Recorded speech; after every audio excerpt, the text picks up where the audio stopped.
to Freshly Forever, a podcast that gives you fascinating insights week after week. Here's your host, Vi Kumar.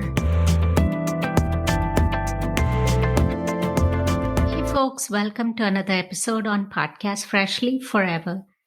Today I'm here with Dr.Judyth Reichenberg-Ullman. She is a licensed naturopathic physician, board certified in homeopathic medicine. She has over 35 years experience helping adults and children overcome physical, mental, and emotional problems and behavioral and learning challenges. She practices worldwide by video and in-person appointments, and she has co-authored 9 books, and she's the author of the very famous book on homeopathy, which is called Whole Woman Homeopathy, a safe, natural alternative to drugs, hormones, and surgery. Dr. Reichenberg loves hiking, kayaking, walking, animals, organic gardening, cooking, to name a few of her passion areas. Welcome, Dr. Judyth Reichenberg-Ullman, to Podcast Freshly Forever. How are you today? Thank you. It's my pleasure. The discussion here is about homeopathy because that's your specialty and passion. And so if we can get started with what is homeopathy and what is the underlying principle behind it, I think that would be fabulous for the listeners. Homeopathy is a very amazing and unique form of medicine, healing. And the principle of homeopathy is like cures like. And that means that the same substance that causes a set of symptoms can relieve that same set of symptoms. And a really easy example, for example, is a bee sting. In other words, so what are the symptoms of a bee sting? Stinging and burning and swelling and redness. Mm-hmm. And those same symptoms in particular cases can be alleviated or cured by a homeopathic diluted preparation of honeybee. Uh-huh. So that's a very simple example. Oh, that's very interesting.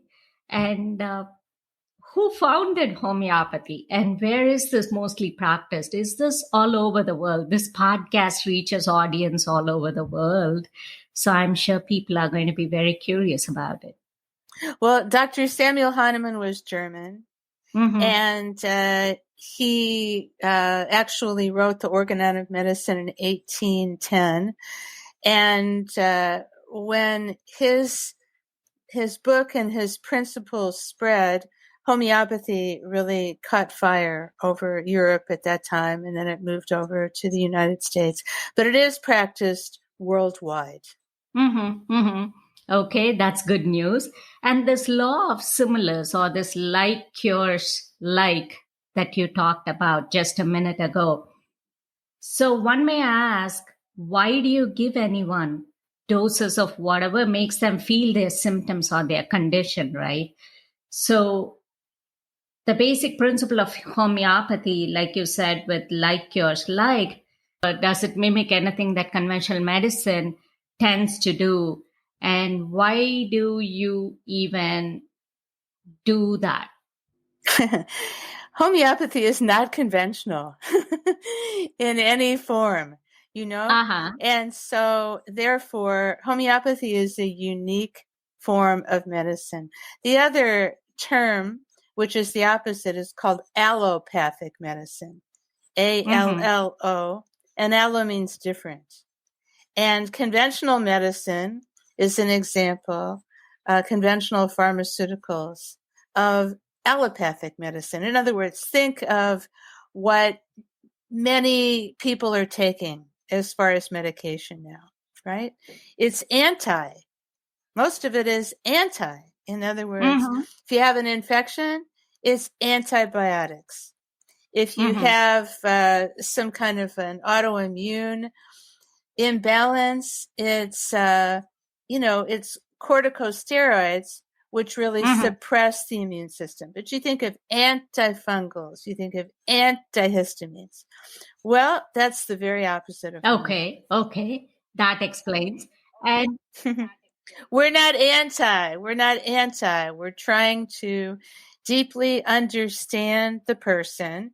And it's very different when you're just talking about a cold or a flu. But when you're talking about something much deeper or chronic, can be rheumatoid arthritis, can be bipolar disorder, it can be autism. We're talking about deeply understanding the whole person. And there's over 8,000 individual homeopathic medicines that exist, and there will be more over time. We barely have scratched the surface. The idea is that for chronic conditions, that the homeopath does what's called a case taking and really elicits symptoms from the person. But more than that, understands the state and the nature of the person, because you have to have a system. If there's 8,000 remedies, where would you start? And when I first learned homeopathy in naturopathic school, we pretty much only learned 45 remedies. And there wasn't even a system relating those remedies to each other. It was, today we're going to learn this one, sepia. And then the next week we'd learn nature muriaticum. And it's just so different from our thinking now. That was just scratching the surface. That was the tip of the iceberg. So how did your journey begin? As I hear it, did it all start from your naturopathic medical school, that certification? Is that where you got introduced to homeopathy? No, I would say it was before that. I was in the generation, I guess you'd have to say the hippie generation, the flower child generation. And so when I was about 22, there was a wave that swept through certainly the United States. And that was a wave. I was just talking about this with a patient yesterday. Everybody pretty much who I knew then with similar interests had read Autobiography of a Yogi, had read Be Here Now, and was familiar with Ram Dass, etc. And that was the beginning. And there were a number of different spiritual paths. Most of us, went to India. I went to India many times. And so it was really meditation that landed me in an ashram. And there I was farming. We were vegetarian. We were getting up early in the morning. We were using herbs. And many of those same inclinations are what I do now. I have to say I'm not a vegetarian anymore. I was for 18 years, but I could be. I often think of it. And I still meditate, and I still garden, organic gardening. And and I still practice meditation. And so that was really the root. And that was true for my husband, and his whole class pretty much came to homeopathy at that time through yoga. And I'm not saying that's the case now, but that's how it was then. And so therefore, most of us who got involved at that time had an underlying spiritual interest in practice. Okay, such a wonderful story right there. And you talked about how you kind of deal with the patients in terms of history taking and all of that, right? So for anyone that says, Dr. Judyth, what do you do when I come to you? So how do you treat a patient typically, and how important is this history taking? Well, the best way of describing it is there's an Indian homeopath from Mumbai, Divya Chabra, and we often call it case taking, but she calls it case receiving. And so I consider myself, I want to be a blank slate. It's like almost like when you meditate and you're just receptive and you just let things come in. Mm-hmm. That's how I want to be. And so as the patient, as the story unfolds, then more and more, it's like putting together a many-piece jigsaw puzzle. Mm-hmm. And so the patient will say something or the parent will say something, and I'll just listen and tell me more. And then there are patterns that emerge. Mm-hmm. There are certain words that are used. There are certain phrases. And then that makes me, I practice what's called the sensation method. So then for me, it's like, well, are those mineral-like? In other words, is this person structured and organized? And is the person like that? Or is the person a plant? Mm-hmm. Is the person receptive, love of nature, highly sensitive? Is the person more plant-like? Or is there a certain amount of sexuality, aggression, territoriality, etc., which might point me in the direction of an animal?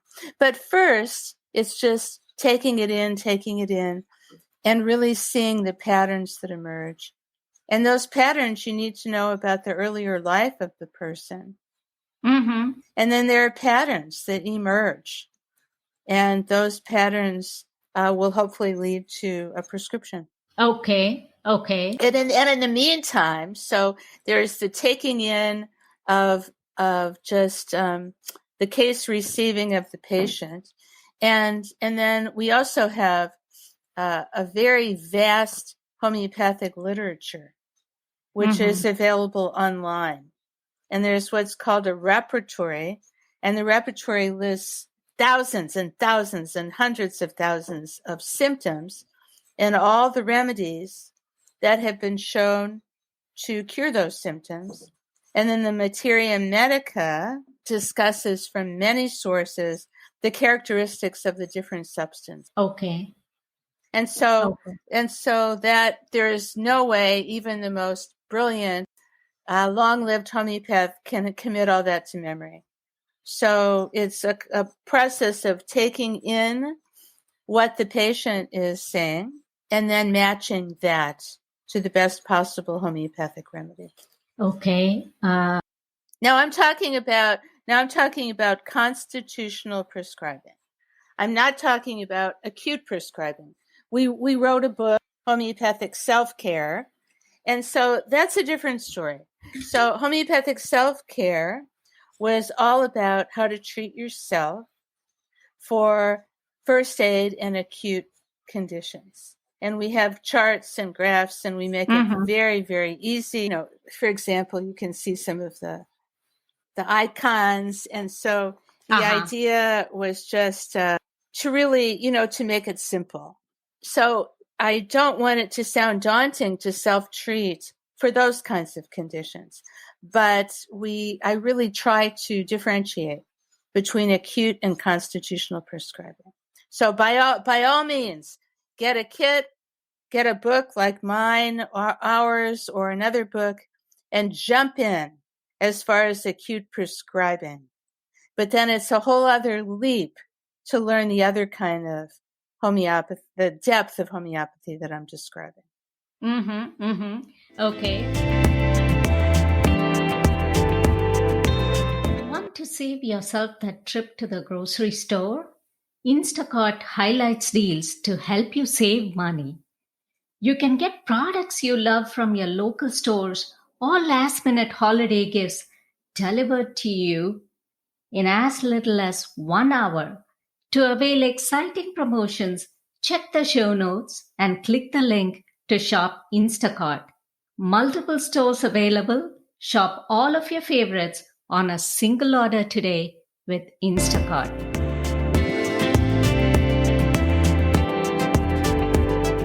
Let me just first address what you said there in terms of the case receiving, like you called it. That's a wonderful way of saying it. So when you take notes, how long of a session is that? It's 90 minutes. And I type all my cases. And so I'm trying to write down everything the person says. Mm-hmm. Mm-hmm. And so that's what I have. That's an initial case taking. And then the follow-up visits, it's very typical, are about every 6 weeks initially. And they're 30 minutes. And that's true for most classical homeopaths. And can that change over time? Whatever someone describes, like obviously based on whatever remedies you start prescribing, do you often see shift in what they may say? Then would that cause or require more time to be spent? And then say again, you start taking more notes based on whatever they say, and then things have to take a different direction. That can happen. And I call it a retake. In other words, I expect a steady progression with the right homeopathic remedy. And if I get to a point where that's not happening and the patient's stuck in progressing, then I do what's called a retake. And I'll sit down for another 60 or 90 minutes and just try to be fresh. Okay. With the whole thing. Well, one other thing I want to say, I don't think I've really emphasized this enough. The idea is to be free of prejudice. In other words, if somebody sits in front of me, of course, now they sit in front of me virtually, but if somebody sits in front of me, it's not like I want to say, oh, that person reminds me of that Nux Vomica case. Or, no, it's nothing like that. It's just really being fresh with each experience, because the truth is, I've never met anybody just like that person before. Never, ever. Oh, all of us are unique, right? In some respect or the other. So we are all unique. That's the beauty. Okay, awesome. And you talked about the sensation method. Can you tell us a little bit more about that? Yeah, the sensation method was developed by Dr. Rajan Sankaran of Mumbai. And so I graduated in 1983 and I practiced for 10 years. And then I found his book and went to a seminar in London by him. And I could see that he was worlds and planets ahead of where I was. And the Indian homeopaths are great memorizers. And so they know all of the rote information. It's just in their computerized minds. What he developed was this idea that of sensations, and that led to kingdoms. In other words, what is the particular sensation of a person? In other words, that sensation, for example, might be feeling like one is being injured, for example. Arnica is the one homeopathic remedy that people know, mainly, right? And people know that if you have an injury and you have a fall or you have an accident, that the first thing to take is arnica.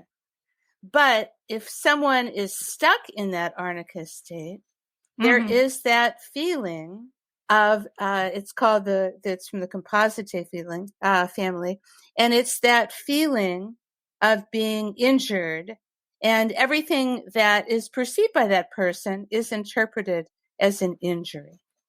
So it's really trying to understand people and their state, what we call the state. And when we are ill, we are stuck, I think we could say, in a particular state. And the homeopathic remedy can free you not only of your symptoms, of your suffering, but of your state. So is it kind of like safe to say you're targeting the emotional response part of it? Is that what it is? No, the state goes much deeper than emotions. If somebody says that in their life they feel trapped, for example, and you ask them about their physical symptoms, Mm-hmm. That same state, they'll tell you that their body feels caught or stuck or trapped also. So that's why it's not just symptoms, it's a state that pervades mind, body, emotions. It pervades the whole person. Okay. So what about any potential side effects to treatment? I mean, this is an alternative system of medicine. So anyone new to homeopathy might ask, does this have any side effects? And how best can you make them understand what happens with treatment? And is that a possibility? Well, homeopathy is the safest medicine you will ever find. It's safer than herbs. Mm-hmm. It's far safer than conventional medicine. So it's all made from natural substances, and it's diluted. It's what's called serially diluted. So the remedy mm-hmm. that you take may have been diluted 1 to 99 times. Many, many times. And so you take the mother tincture, in other words, you take the original alcohol preparation, and then mm-hmm. you mix one part of that to 99 parts of water. That's called a 1C. The lowest that I ever give is a 30C, where that's been done pretty much the lowest of that system. Sometimes I'll give a 6C, it's true. But many times I'll give a 200C, where that's been done 200 times, or a 1M, where that's been done 1,000 times. So the miracle of homeopathy is that there's anything left of the original substance. And so the mm-hmm. side effects, what are the side effects? In general, homeopathy is very, very safe. If it's the wrong homeopathic remedy, nothing. There will be no response. The patient will just say, I didn't notice anything. I didn't feel anything. If it's the right homeopathic remedy, they may have an aggravation. They may have a brief worsening of their symptoms. Mm-hmm. And then they should simply get better. But that's part of what a homeopath is deciding. In other words, I'm not just deciding on a remedy. I'm deciding which potency of the remedy to give, how often to give it. And then it's very typical to have 6-week follow-ups. Okay. And I'm not talking about acute illness. In other words, if somebody comes to me with any kind of acute illness, I'm going to want to know later that day or the next day how they're doing. That's not going to be 6 weeks off in the future. Okay. And is potency the level of dilution that you're talking about? That's right. Okay. And does higher the number means it's more diluted, but then is that the more dilution, is that considered a stronger dose or yes, less dilution? That's exactly right. Okay. I think I have some understanding as a user of homeopathy right there. So, and that's why people say less is more, for example, with homeopathy. And so anybody who doesn't believe in homeopathy, they're going to have stopped listening to this about 10 minutes ago, because they can't even imagine, how this is possible. Whereas the first time I ever read about homeopathy, I was so intrigued. I just knew deep inside my being, this makes sense. This is true. And that's been the case for me. Mm-hmm, mm-hmm. Well, I think we talked about whether it's anywhere close to allopathic medicine or the conventional form of medicine. But I guess say it's something like one cannot argue that homeopathy is like way too different. Although, yes, it is different, and it's like you said, no side effects, and it's a safe method and things. Well, there's not no side effects. In other words, somebody can have an aggravation. Mm-hmm. Mm-hmm. Yeah. So it's kind of minimal, okay. But minimal. I guess, the principle of, similarity. So, the law of similars, where you use like cures like, something like even like allergy shots these days, I think even when you go to a traditional doctor, I guess, it's kind of like, is there somewhere like a parallel to that? I think homeopathy is unique. honestly. You know, I think to try to make any analogy, early in my practice, I was studying some Ayurvedic medicine as well, and I was trying to make correlation. I have to say, homeopathy is a very unique system, as is Ayurveda. The beauty is in the uniqueness. Okay, wonderful. What about diet? You know, does someone have to be on a specific diet regimen? Is it sensitive to any smell or anything, you know, that you may have had to eat? And does anything around you, anything fragrant, does it bother the efficacy of homeopathic medication? So it's a good question. And Samuel Hahnemann, when he wrote about homeopathy at the beginning, he talked about the importance of diet and of a healthy diet. And I certainly advocate that. I mean, I'm a naturopathic doctor as well. But you don't have to be on a particular diet to do homeopathy.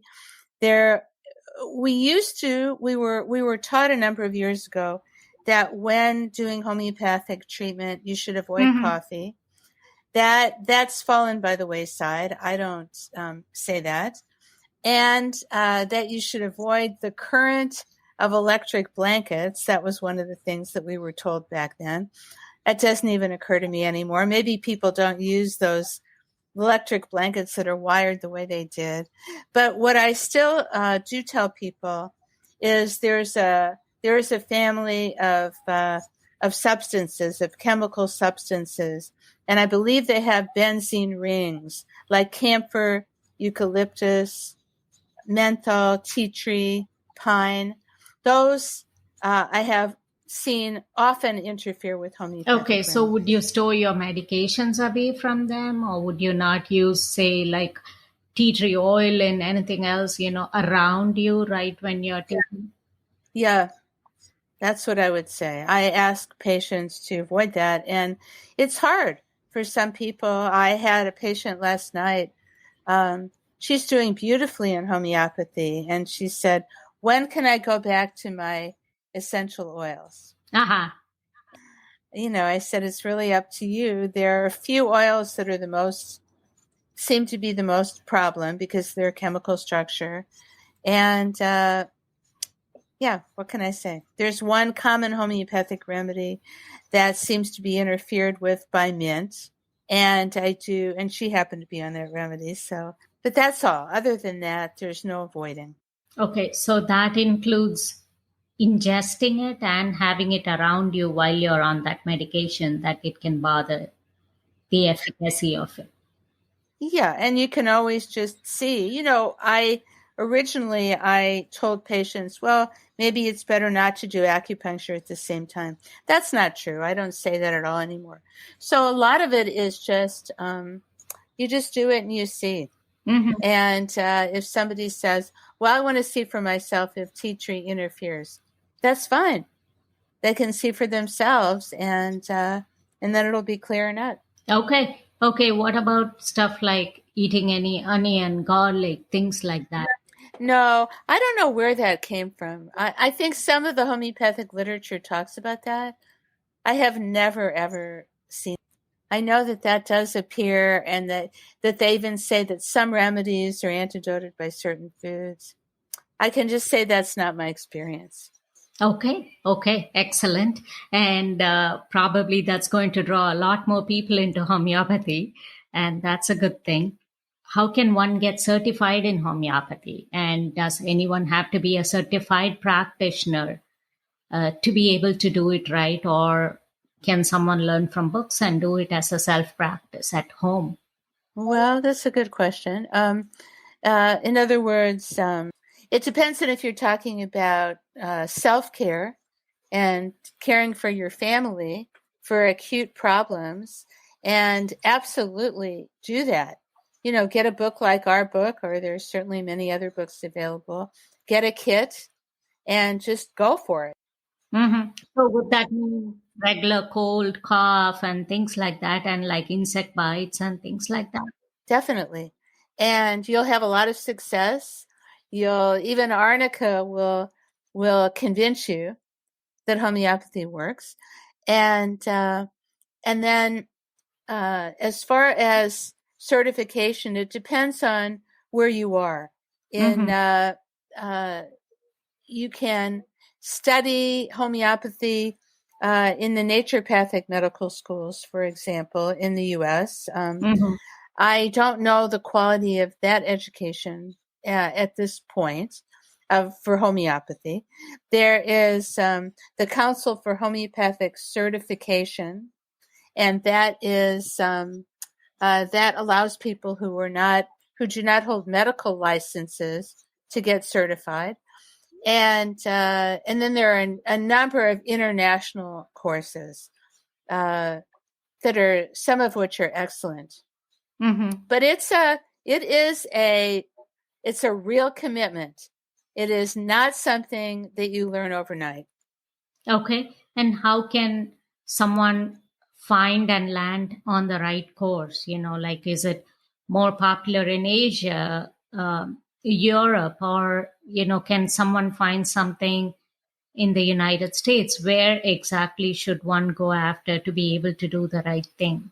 It depends on if you're a medical professional or not, but the Council on Homeopathic Certification, that certifies unlicensed homeopathic prescribers. That's a good place to start. A brilliant teacher who teaches online, Jeremy Scher, he's somebody who offers a lot of courses. But there are a number of places to study. Oh, that's good enough. I think that's a great pointer there. The other song is something you can look up online, and that's some of the information from Dr. Senkarn. Awesome. What about chronic conditions? How long does it take for anyone to be able to, turn things around? And how effective is homeopathy for chronic conditions? Say autoimmune conditions are labeled chronic, and certain other things like even diabetes, blood pressure, and things like that. Homeopathy is very effective for many, many chronic illnesses. My practice is mostly chronic illness. I specialize in mental and emotional problems, but I see people with all kinds of problems, including autoimmune. Again, by the first follow-up, which is 6 weeks, you have some indication whether the remedy you've given has had an effect or not. There should be some change within that first 6 weeks. And then we want to see over time at least a 70% improvement. Okay. In the symptoms of the person. And those symptoms, it should be the symptoms pretty much across the board. Okay, that's very encouraging news right there. Obviously it depends, if you have metastatic cancer, that's a different situation. But even there have been people that have been helped. There in India, there's a lot of cancer being treated with homeopathy. So it's, and at the very least, homeopathy at the end of one's life can provide an easy transition. How safe is it to practice in conjunction with routine medications that someone may be on at the time of them coming to you? So is this non-interfering to the point that they're able to still take their medication and then still do this? I would just say yes. It would be great, if with an individual patient, that person could graduate off their conventional medicines. And sometimes that's possible, certainly in some psychiatric cases. And sometimes it's not. I would say often with homeopathy, one can at least, one finds that working with one's conventional doctor too, that the medicines can be, the dosage goes down. I hear that really all the time. But it is compatible. In other words, you can do the two together for sure. Back in a moment with our guest on Freshly Forever.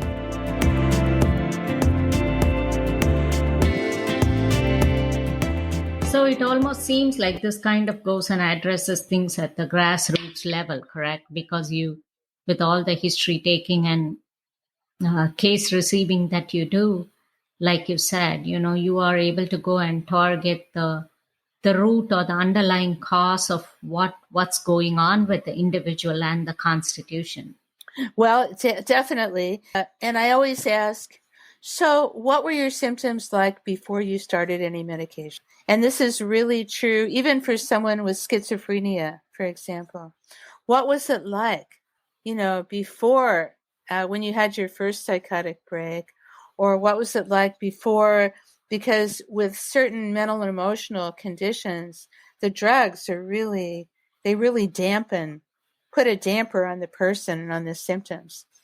And so I want to know what happened before that. And the other thing I don't think I've emphasized is that it's really important with a child to understand what their birth was like, what the pregnancy was like, what the state of the mother was like during the pregnancy, and for adults, going all the way back to their beginning, not just their family medical history, but what they were like as children and what their family situation was like, because those patterns often persist. Okay. And what about, say, remedies for like flu and sinuses and stuff? Would that fall under the self-care regimen, that you have in your book? Yes, definitely. And homeopathy is quite effective for that. Okay. So is it safe for someone to go get something over the counter, like we call it here in the United States, from like renowned homeopathic brands, to just go and purchase something that is labeled condition specific, say for like flu or for the common cold? Would that be a correct thing to do? If you have access to a homeopath, or if you have access to a good book, then you can be much more specific than that. For example, there's what's called modalities. And if you're talking about self-care, like you can look up, for example, flu, okay? And we're not talking about COVID or anything here, but we're talking about flu. And so for flu, you want to know what the exact flu symptoms are. And we're talking about if there's pain, what is the pain like? What does it feel like? What makes it better or worse? Do they want to be warm? Do they want to be cold? What do they feel like eating? What's their mood like? Are they thirsty or not? All of those lead to specifying the acute remedy. And homeopathy is brilliant. And that's why the one thing that I will say about COVID is because there has been a lot of COVID treated internationally by homeopaths, and there have even been databases that have documented these cases. One thing that's universal is there are very few hospitalizations. And so that's pretty amazing. Okay. So then am I hearing that homeopathy is something that's ideal for any age group? Is that right? Yeah. Okay. And even infants? Oh, absolutely. Even infants. And pregnant moms? Definitely. Okay, definitely. Great. And we talked about, say, self-care possibly for acute illnesses based on guidance from experts like you, with the book that you have. Is there a basic kit then that everyone should have at home that may come in handy during times of, say, acute illnesses? Yeah, I think that, of course, we had a kit that went, a 50 remedy kit in 30C potency that went along with our book. And we sold that for, 20, 25 years. And then it got sold out at the beginning of COVID, and the manufacturer wouldn't make our kits anymore. Oh. So unfortunately, that was a loss for us. But there are many kits available. And ours had 50. remedies. I like having 50 remedies rather than 30 or 36. I think 50 remedies gives you it's just a lot more. 30C is a very gentle potency. And if you just want to get started, I think 30C is just fine. You may find after you've been in it for a while that you want some 200C remedies. In other words, remedies that are a higher potency, they're stronger, and you need to take them less often. But yes, I would definitely suggest absolutely that you have a kit. And one thing about homeopathic remedies is there's no expiration date. Okay. So homeopathic remedies can be good for hundreds of years. Okay, as long as they are stored correctly. Yeah. But I have to say, yes, you should store them away from direct heat and light. But I have, for years, I've kept a little homeopathic kit in my glove compartment. Okay. Think hot sun, whatever. And it's always worked. Okay. But yes, it's better to be respectful about storing them in a relatively cool, dry place. And you're saying, okay, when you say a number like 50 remedies, for anyone that would start to think, oh, is it expensive? Can it get expensive? How typically are homeopathic medicines, priced? Are they? No, they're not expensive at all. In other words, our kit was about $100, or even less, and that was for 50 remedies. No, so you don't have to worry about the price. And there are pharmacies like Helios, for example, and Hahnemann that make very good kits. Okay. And when we talk about some of these specific remedies, you mentioned arnica a lot. And I think personally, I've seen a lot of the homeopathic stores carry stuff like Nux vomica, belladonna, and all of that. So are those something that would be highly effective for any individual to have at home? Because I've also read up and seen on other TV shows that, hey, Nux vomica can do wonders. All of them can do wonders, if they're given correctly. I mean, homeopathy is just, it's amazing. One thing I do want to mention, so we have this book that I mentioned. We also wrote a small book, which I really love, called The Savvy Traveler's Guide to Homeopathy and Natural Medicine, everything you need to know to stay healthy wherever you go. And it's a very small, a small little book that you can stick in your pack or whatever, but it has much of the same information as our bigger book. Okay. And what about your other book, the main focus, Whole Women Homeopathy, where it focuses on women's issues, and you say 50 or so medicines that every woman should have in her medicine cabinet. What can you tell us about this wonderful book so listeners here can benefit from it? Well, there are many chronic conditions that respond beautifully to homeopathy, such as period complaints, such as endometriosis, such as pregnancy complaints, uterine fibroids. So homeopathy for women can just be miraculous. Morning sickness, all of that. And again, I just want to say, not only is homeopathy really safe during pregnancy, but you're helping the baby, because you're by really putting the mom into a state of balance during the pregnancy. That's the biggest favor, one of the biggest favors you can do for your baby. Oh, absolutely. And how effectively can one heal themselves, say with a self-care regimen?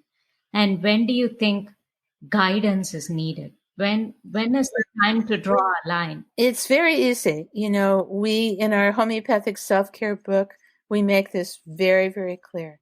If these are short-lived symptoms, which have just been around for a few days or maybe a couple of weeks, then that's fine to self-treat acutely. But if this has been going on for several months, or it's complicated, or there's several conditions going on, that is constitutional care. And it's very unlikely that you're going to find your own remedy. I don't even treat myself constitutionally. I have a homeopath. And so it's not recommended. You just can't have the, the distance and the, the lack of prejudice in treating yourself. It's impossible. So you need the perspective of someone else. There again, probably it's good to emphasize that maybe this is not organ-based. It can, after all, be a whole systemic approach, and something else can be going on. And that's where what you call case receiving comes in, right? Yeah. And of course, there are homeopathic remedies that have predispositions for certain organs. Maybe a bladder and kidney remedy, or some cardiac remedy, or something like that. But we're always looking at the whole person. And one thing I don't think I have really mentioned, which is probably one of the most important things of all, is we're always looking for what's unique. We're always looking for what about that person have we never heard before? What about that person and what about that person's symptoms is really different, unique, unusual? And that's what will lead us to a remedy, and then we look for patterns, of course. But we're always appreciating what we have not heard before, rather than saying, that person is just like that other person who had a cold. It's much more helpful to look beyond that and to look for the uniqueness in each person. So learning for self-practice is kind of limited to the extent that, they rely on the guidance of good books like yours and, several other renowned homeopaths. But then the message is loud and clear that one has to approach a certified practitioner to be able to take advantage of stuff like, where they can identify your uniqueness and where stuff is stemming from, correct? I think that's true. In other words, certainly students under guidance, students who are supervised, can do a great job, and maybe the cost or the access is really helpful for people who wouldn't be able to see a homeopath otherwise. But being in practice for 5 years is just the tip of the iceberg for a homeopath. 10, 15, even that is, well, that's a good start. Oh, we have 35 and more here. So that's... Well, and there are people, I can remember when I first moved to Seattle and I went to Dr. Bastyr, and he was the person who our naturopathic college was named after. And when I went to him, he was probably 75 at the time. He was a beautiful man. And so I can still remember his voice as if it were yesterday. And I just moved to Seattle and it was cold and wet. And I had this cough. And I can just remember him saying, "Why, that's a Rumex cough." I still remember exactly. And sure enough, he had heard enough dry Rumex coughs that he was absolutely right. I took Rumex, and that was probably the start of my homeopathic career. Okay. That's another interesting point to, just add to whatever you have said so far. What about homeopathy for, say, plants and your garden and for animals? Is that even doable? Oh, of course it is. I'm a big animal person. And so we've had dogs and now we have 6 cats in addition, and ducks and the whole bit. Homeopathy is just wonderful for animals. I don't have that much experience on agro-homeopathy. But other people, there are people that do. It's a burgeoning kind of study, and we have an organic farm and garden here, and it really is interesting because just like belladonna is really good for a raging fever with really big eyes and a red face, and belladonna can also be a remedy for problems with plants where there's those same symptoms, where there's damage from heat and where there's redness, and so I think hopefully this will be a growing area. I think it's brilliant. I think it's just fascinating. Okay. And does it work well with any other kind of integrative healing methodology?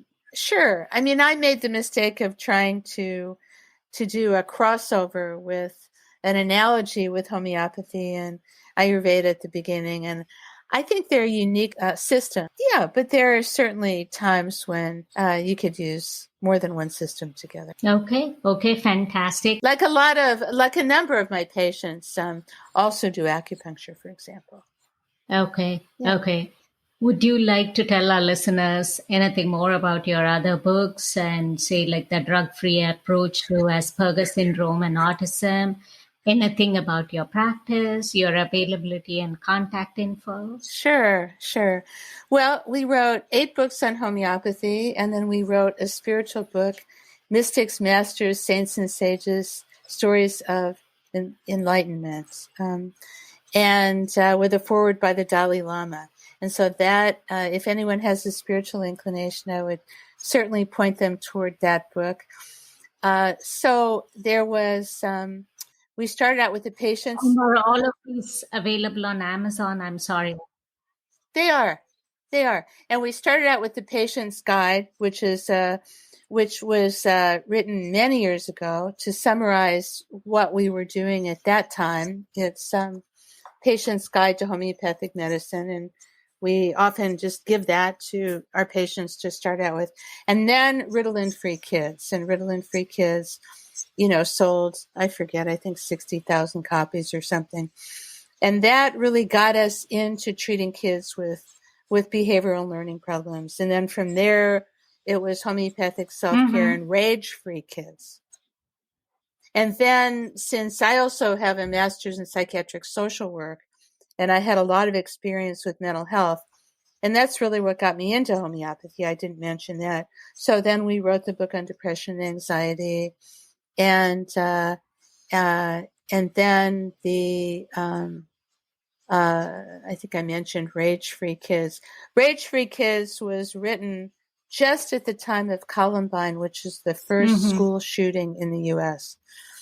And when we wrote that book, it was in the late 90s, we had no idea that would just be one of an ongoing plague of school shootings in the United States. When I heard of the school shooting in Michigan the other day, I just thought, I cannot believe that this is still happening. It's very sad.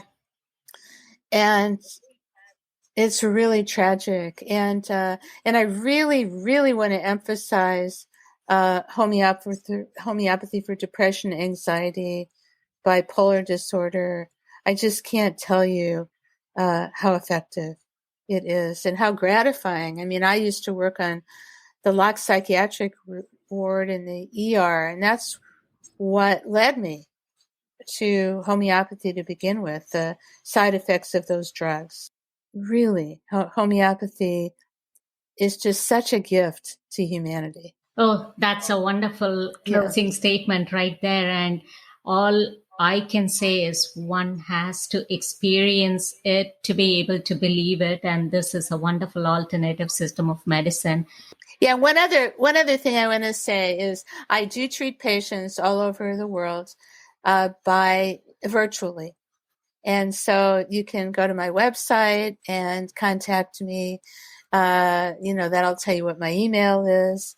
And I'm, just happy to hear from people. Okay, awesome. I'll put it out in the show notes. And just to back up a little, I was saying my personal experience with homeopathy has been phenomenal. And I have always used it on my daughter since she was a child, and I have used it on myself, and my husband uses it as well. And for our family, it has worked. So I guess one has to use it to be able to believe it and understand how excellent it is in providing relief. Of course, the goal of this podcast is not to provide medical advice, and neither is, your presence here not, like to be construed as medical advice directly, but patients can find you from your website, which I'll include in the show notes, and they can get in touch with you and set up consultations for the future. And thank you so much, Dr. Reichenberg, for being on the show. And I totally appreciate your years of experience and wisdom on homeopathy being shared here with our global listener community. Thank you. Well, thank you so much for the wonderful work you're doing. Oh, thank you. That's so kind of you. Thank you so much. And listeners, as always, subscribe to the podcast, follow the podcast, and leave a review from your podcast app of choice. And I'll be back again with another interesting guest and another interesting topic. Until then, it's Vi saying so long.